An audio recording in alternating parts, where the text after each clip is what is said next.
भूमि का प्रकाश भाग 22 प्रकरण संख्या 19 पुनर्जन्म विषयः।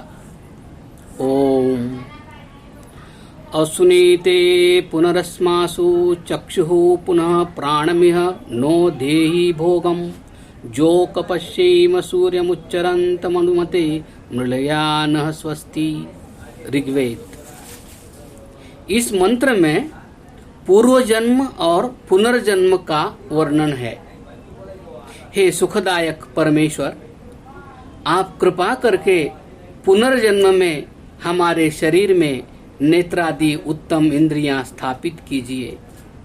प्राण अर्थात मन, बुद्धि, चित्त, अहंकार, बल, पराक्रम आदि युक्त शरीर पुनर्जन्म में हमें प्रदान कीजिए। इस जन्म और परजन्म में हम लोग उत्तम उत्तम भोगों को प्राप्त हो और आपकी कृपा से सूर्यलोक, प्राण और आपको विज्ञान तथा प्रेम से सदा देखते रहें। हे सबको मान देने हारे, सब जन्मों में हम लोगों को सुखी रखिए, जिससे हम लोगों का कल्याण हो। पुनर्मनः पुनरायुर्म आगन पुनः प्राणः पुनरात्मा म आगन पुनश्चक्षुः पुनः श्रोत्रम म आगन वैश्वानरो अदब्धस्तनूपा अग्निर्नः पातु दुरितादवद्यात्। यजुर्वेद। हे सर्वज्ञ ईश्वर, जब जब हम जन्म लेवें तब तब हमको शुद्ध मन, पूर्ण आयु, आरोग्यता, प्राण, कुशलता युक्त जीवात्मा, उत्तम चक्षु और श्रोत्र प्राप्त हो। विश्व में विराजमान ईश्वर सब जन्मों में हमारे शरीरों का पालन करें। सब पापों के नाश करने वाले आप हमको बुरे कामों और सब दुखों से पुनर्जन्म में अलग रखें। जो मनुष्य पूर्व जन्म में धर्माचरण करता है, वह धर्माचरण के फलस्वरूप अनेक उत्तम शरीरों को धारण करता और अधर्मात्मा नीच शरीर को प्राप्त होता है। जो पूर्व जन्म में किए हुए पाप पुण्य के फलों को भोगने वाला जीवात्मा है, वह पूर्व शरीर को छोड़कर वायु के साथ रहता है। पुनः जल, औषधि व प्राण आदि में प्रवेश करके वीर्य में प्रवेश करता है। तदनंतर गर्भाशय में प्रविष्ट होकर जन्म लेता है। जो जीव वेदोपदिष्ट सत्य भाषण आदि करता है और धर्म में ही स्थित रहता है, वह मनुष्य योनि में उत्तम शरीर को धारण करके अनेक सुखों को भोगता है। और जो अधर्माचरण करता है, वह अनेक नीच शरीर अर्थात कीट, पतंग, पशु आदि के शरीर धारण करके अनेक दुखों को भोगता है। द्वे श्रुति अशृण्वं पितॄणामहं देवानमृतमर्त्याणां ताभ्यामिदं विषमे यत्समेति यदंतरा पितरं मातरं च। यजुर्वेद। इस संसार में हम दो प्रकार के जन्मों को सुनते हैं। एक मनुष्य शरीर का धारण करना और दूसरा नीच गति से पशु, पक्षी, कीट, पतंग, वृक्ष आदि का होना। इनमें मनुष्य शरीर के तीन भेद हैं। पहला पितृ अर्थात ज्ञानी होना, दूसरा देव अर्थात सब विद्याओं को पढ़के विद्वान होना, तीसरा मर्त्य अर्थात साधारण मनुष्य शरीर का धारण करना। इनमें प्रथम गति अर्थात मनुष्य शरीर पुण्यात्माओं और पाप पुण्य तुल्य वालों को होता है और दूसरा जो जीव अधिक पाप करते हैं उनके लिए है। इन्हीं भेदों से जगत के जीव अपने अपने पुण्य और पापों के फल भोग रहे हैं। जीवों को माता और पिता के शरीर में प्रवेश करके जन्म धारण करना, पुनः शरीर को छोड़ना, फिर जन्म का प्राप्त होना बारंबार होता है।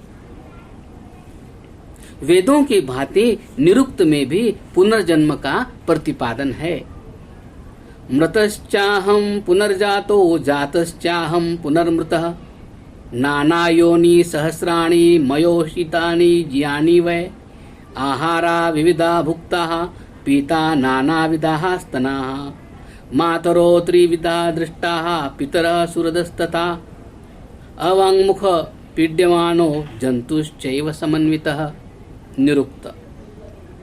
जब मनुष्यों को ज्ञान हो जाता है तब वह ठीक ठीक जानता है कि मैंने अनेक बार जन्म मरण को प्राप्त होकर नाना प्रकार के सहस्रों गर्भाशयों का सेवन किया, अनेक प्रकार के भोजन किए, अनेक माताओं के स्तनों का दूध पिया, अनेक माता पिता और सुहृदों को देखा। मैंने गर्भ में नीचे मुख और ऊपर पैर इत्यादि नाना प्रकार की पीड़ाओं से युक्त होकर अनेक जन्म धारण किए, परंतु अब इन महादुखों से तभी छूटूंगा जब मैं परमेश्वर में पूर्ण प्रेम और उसकी आज्ञा का पालन करूंगा, अन्यथा इस जन्म मरण रूप दुख सागर के पार कभी नहीं जा सकूंगा। योग शास्त्र में भी पुनर्जन्म का विधान है। स्वरसवाही विदुषो अपि तथा रूढ़ो अभिनिवेशः योग दर्शन। प्रत्येक प्राणी की यह इच्छा नित्य देखने में आती है कि मैं सदा सुखी रहूं, मरूं नहीं। यह इच्छा कोई भी नहीं करता कि मैं न होऊं। ऐसी इच्छा पूर्व जन्म के अभाव से कभी नहीं हो सकती। यह अभिनिवेश क्लेश कहलाता है, जो कि कृमि पर्यंत को भी मरण का भय बराबर होता है। यह व्यवहार पूर्व जन्म की सिद्धि को जनाता है। प्रश्न: यदि पूर्व जन्म होता है तो हमें इस जन्म में उसका ज्ञान क्यों नहीं होता? उत्तर: आंख खोल के देखो कि जब इसी जन्म में जो जो सुख दुख तुमने बाल्यावस्था में अर्थात जन्म से 5 वर्ष पर्यंत पाए हैं उनका ज्ञान नहीं रहता, अथवा प्रतिदिन जो पढ़ते हैं उनमें कितनी ही बातें भूल जाते हैं। निद्रा में भी यही अवस्था होती है कि अब किए का भी ज्ञान नहीं रहता।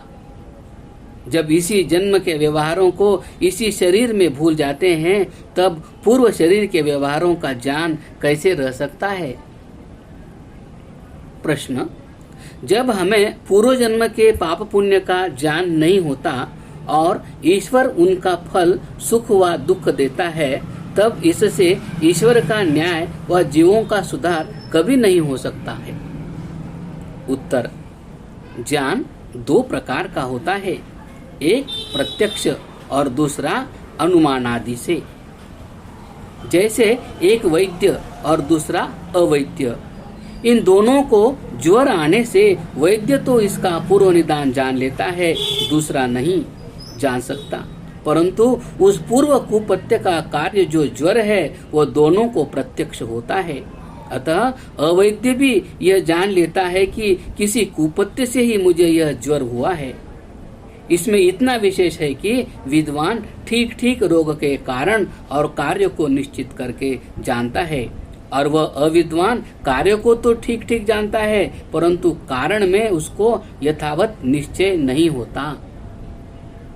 वैसे ही ईश्वर न्यायकारी होने से किसी को बिना कारण के सुख व दुख कभी नहीं देता।